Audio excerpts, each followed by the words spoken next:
तो consumer equilibrium में अब तक हमने वन कमोडिटी का इक्विलिब्रियम समझ लिया, बोलो उसमें कोई डाउट? आज हमें जो इक्विलिब्रियम समझना है फॉर टू कमोडिटी, है ना? तो हेडिंग एक तो लिख ली, consumer equilibrium for two commodity, है ना? लिखो suppose, suppose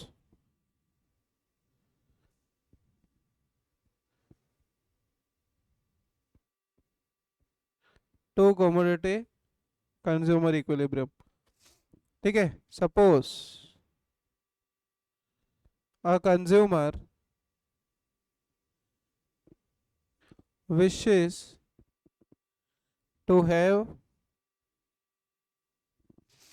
pizza and coffee. चलता है पिज्जा के साथ कॉफी? है? चलता है ना? साइंस अगर जाओ फतेह सागर पे, बढ़िया पिज्जा के साथ कॉफी मिलती है ना? महंगी मिलती है काफी। तो अब कंज्यूमर को क्या पीना है, बोलो बेटा? पिज्जा और कॉफी दोनों। अब the satisfaction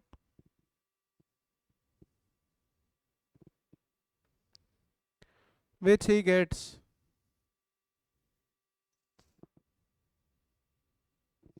the satisfaction which he gets from pizza whose price is, मान लो पिज्जा का प्राइस है 200 रुपये, है ना? नॉर्मल से नॉर्मल पिज्जा 200 रुपये तक आता है। तो जो सेटिस्फेक्शन उसको पिज्जा से मिल रहा है इज गिवन बाय, है? रुकना है अभी, थोड़ा शांति तो रख, मजा आएगा अभी देखना। तब पिज्जा की क्वांटिटी और MUX ऑफ पिज्जा, यहाँ तक तो पिछली बार जैसे ही है, बोलो हाँ। यहाँ तक तो वन कमोडिटी जैसे ही है। लिखो 1 2 3 4 5 6, है ना? मार्जिनल यूटिलिटी आपको मिल रही है 900, 100, 800, 600, 400 और 200। बोलो मार्जिनल यूटिलिटी हमेशा क्या होती है? बोलो बेटा, मार्जिनल यूटिलिटी हमेशा क्या होती है? फॉल, ठीक है? एंड ऑल्सो, ये लिख लिया, टेबल लिख ली, 100, 900, 800। एक सेकेंड है, एक सेकेंड, डेटा को थोड़ा चेंज करना पड़ेगा, वापस चेंज करो, काट दो एक लाइन से, खाली डेटा को काटना, उसके आगे नया कॉलम ले लेना। 900, 800 यहाँ तक तो सेम था, 700 लिख लेना, 600 और 500, 1000, 900, 800, 700, 600, 500, ठीक है? And also the satisfaction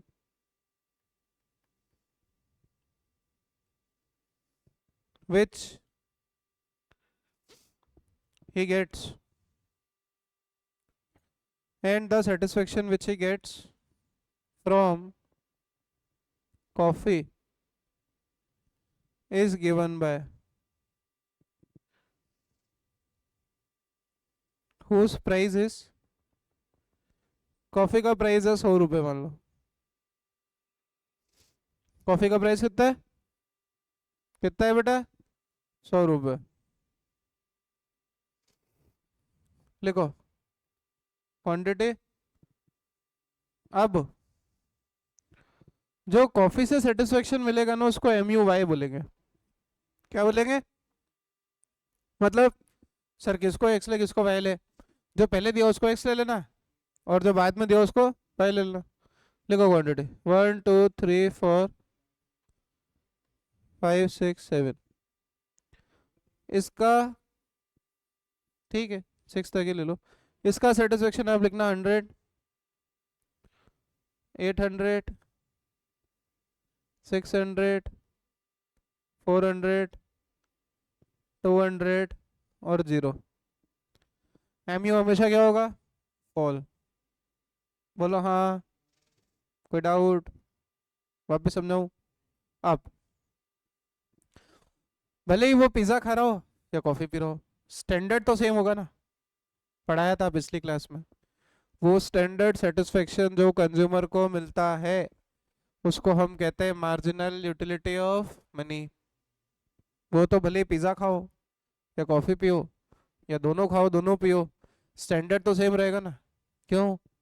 marginal utility of money like आपके पेट की वर्थ कितने रुपए से भर जाती है। ठीक है, स्टैंडर्ड सेटिस्फेक्शन भले आदमी पिज़्ज़ा खा रहा है या कॉफ़ी पी रहा है, जा तो पेट में ही रहा ना। ठीक है, तो अब लिखो, नाउ सपोज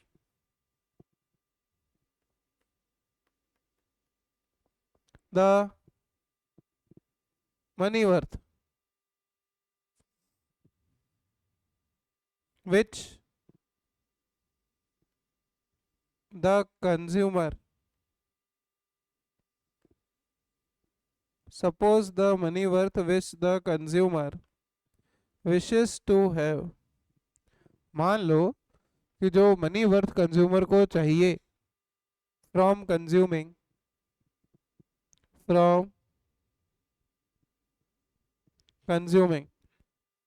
पिज्ज़ा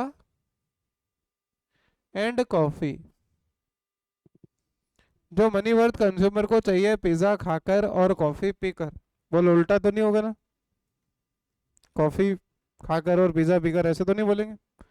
तो पिज़्ज़ा खाकर और कॉफ़ी पीकर जो कंज्यूमर को स्टैंडर्ड सेटिस्फेक्शन चाहिए इस फोर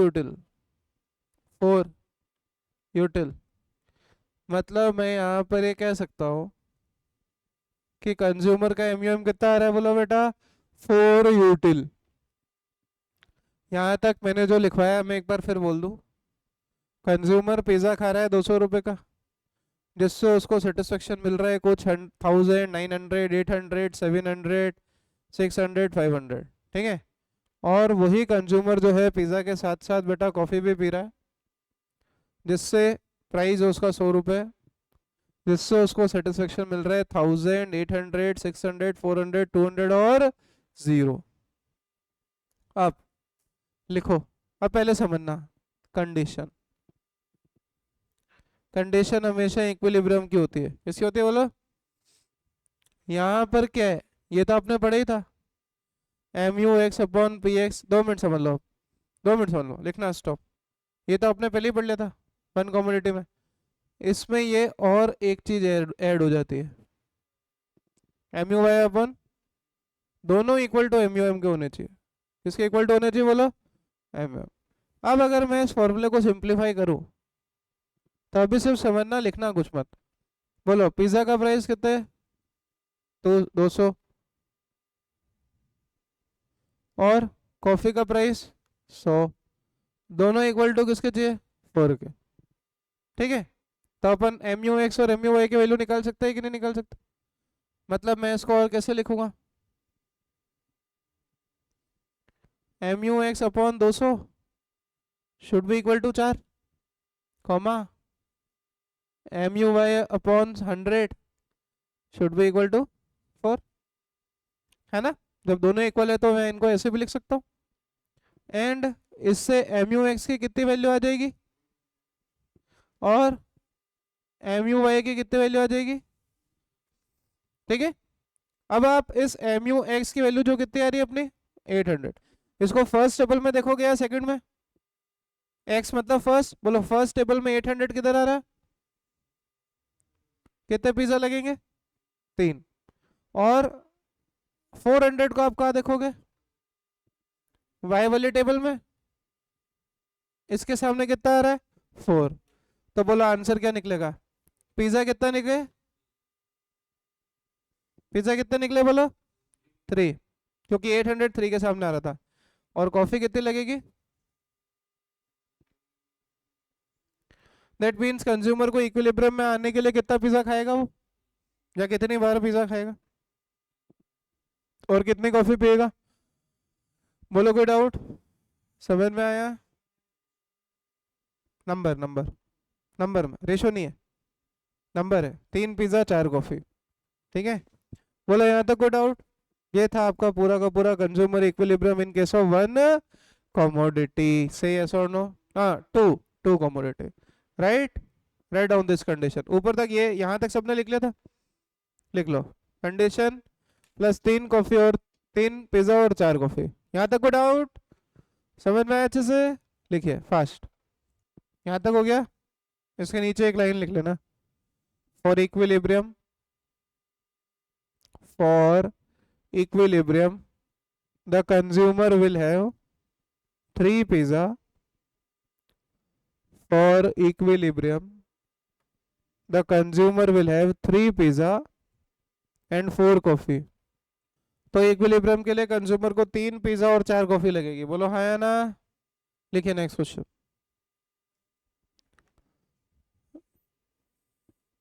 लिखो, a consumer wishes to have pen at a price of 20 rupees, which gives him 100 utils and a notebook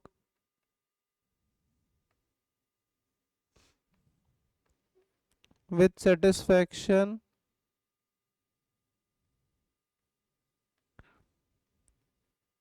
500 util at a price of 100 rupees। बोलो, पेन का प्राइस कितना दिया? 20। सेटिस्फेक्शन कितना दिया? 100 यूटिल। सेटिस्फेक्शन हमेशा एमयू होगा जब तक क्वेश्चन नहीं बोले। बोलो हाँ। नोटबुक कितने की दी? 100 रुपए की। और उससे सेटिस्फेक्शन कितना मिल रहा है? 500 यूटिल। इफ कंज्यूमर मनी वर्थ,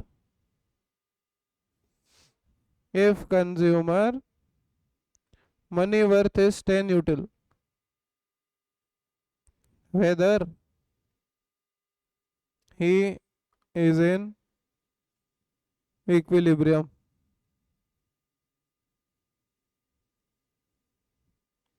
क्या कंज्यूमर इक्विलिब्रियम में है? तो आपको इसका आंसर कैसे करना है?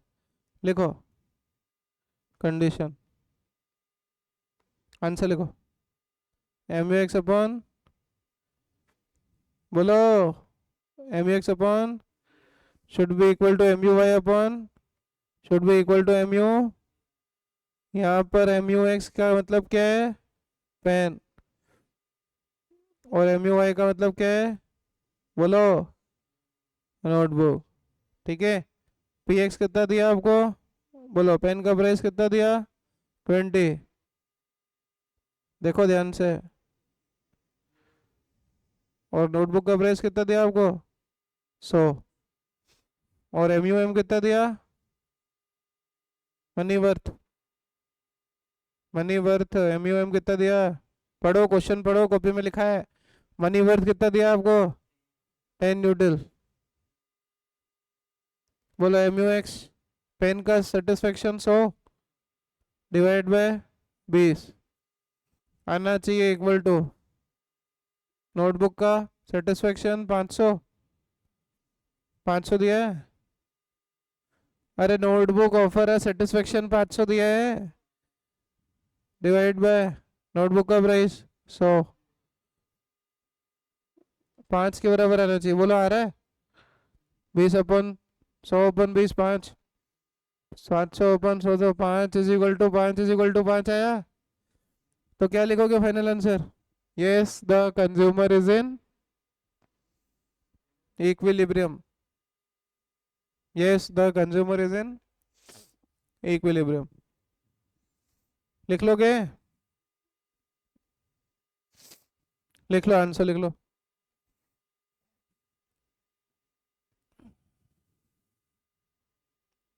कोई डाउट? बोलो कोई डाउट? बोल भाई।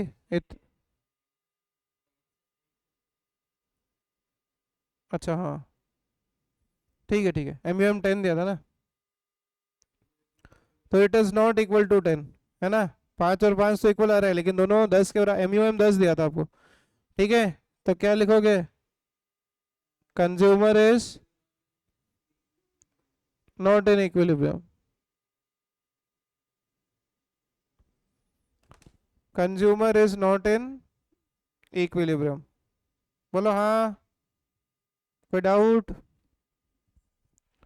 अरे कोई डाउट? लिखो नेक्स्ट क्वेश्चन, लिखो। MUX is 5050, price is MUX is 50, price is 20, MUY is 400, price is 20, MUM is equal to 15। बताओ कंज्यूमर इक्विलिब्रियम में है या नहीं है? MUX is 50, price is 20 of X, MUY is 400, price is 20, whether consumer is in equilibrium, find it out। Systematic solve करके दिखाना है। तो आप जब इसको सॉल्व करोगे तो आपका आना चाहिए 2.5 is not equal to 20 is not equal to 15। या आया? तो फाइनल आंसर क्या होगा? कंज्यूमर इक्विलिब्रियम में नहीं है। कोई डाउट, कोई प्रॉब्लम? ये था टू कमोडिटी, इसके साथ हमारा कार्डिनल पूरा होता है, खत्म। क्लियर? अब लिखो कॉपी में, नहीं हेडिंग आज। न्यू हेडिंग, नया टॉपिक। चैप्टर के दो पार्ट है, कार्डिनल और ऑर्डिनल अप्रोच।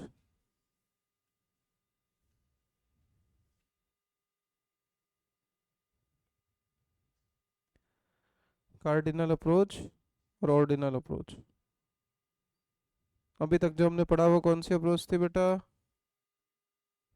कार्डिनल। अब कौन सी पढ़ेंगे हम?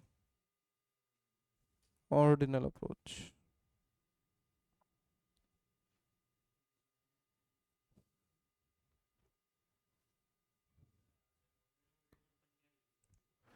तो कार्डिनल अप्रोच आपको कहता था कि यूटिलिटी नंबर्स में होती है ना?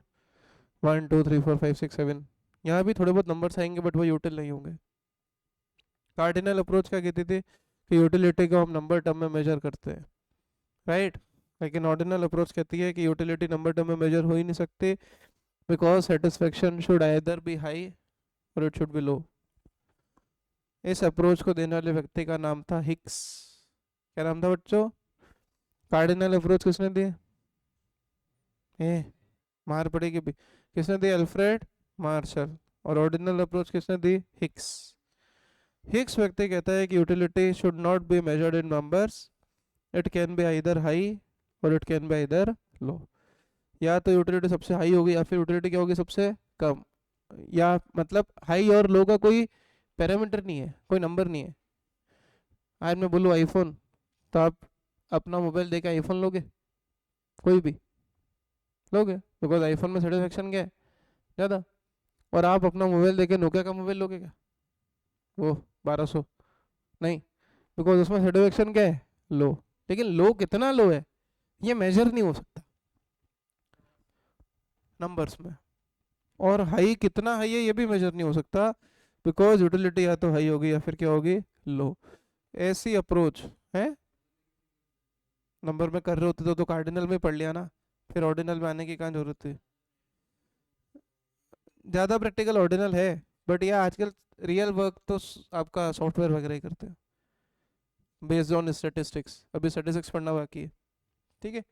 तो यहाँ पर यूटिल्स नंबर नहीं होंगे, यहाँ पर या तो सेटिस्फेक्शन हाई होगा या फिर क्या होगा? कम। और रादर यहाँ पर इस व्यक्ति ने ये भी समझाया कि जो यूटिलिटी है वो कॉम्बिनेशंस में ग्राफिकल तरीके से प्लॉट होगी, where there will be combination of two goods X and Y. इससे पहले भी हमने कॉम्बिनेशन ऑफ टू गुड्स पढ़ा है कहीं, याद करो कहाँ पढ़ा है? Production possibility curve. तो यहाँ पर भी एक कर्व आएगा, उसका भी स्लोप के बारे में पढ़ेंगे। तो वो कर्व पीपीसी का रिवर्स होगा, ठीक है? पीपीसी का शेप कैसा होता था बताओ? कॉनकेव। तो यहाँ पर अब जो कर्व आएगा उसका शेप होगा कॉन्वेक्स। कैसा शेप होगा बोलो बच्चों? कॉन्वेक्स। खैर उस बारे में चर्चा और उस कर्व के बारे में चर्चा हम अगले वाली क्लासेस में करेंगे। आज हम सिर्फ यहीं तक पढ़ेंगे। बोलो हाँ, कोई डाउट? लिख लो, ये ऑर्डिनल के लिए 4 पॉइंट है, ये आप लिख लो। This is another approach to utility given by Sir J.M. Hicks. According to this method, satisfaction should always be measured in terms of numbers. He says that satisfaction of the consumer can either be high or low, but वो high और low numbers वाले नहीं होंगे। कौन से वाले नहीं होंगे बेटा? हाई और लो नंबर वाले नहीं होंगे। तो क्या होंगे? वो हाई और लो कॉम्बिनेशन वाइज होंगे। कैसे होंगे बोलो? कॉम्बिनेशन। कोई डाउट? समझ में आया? तो आज की क्लास कंसेप्चुअली यहाँ होती है खत्म। बोलो कोई डाउट? अब इसको ऑर्डिनल को डिटेल में हमको आने वाले टाइम में पढ़ना है। क्लियर? समझ में आया अच्छे से? डन।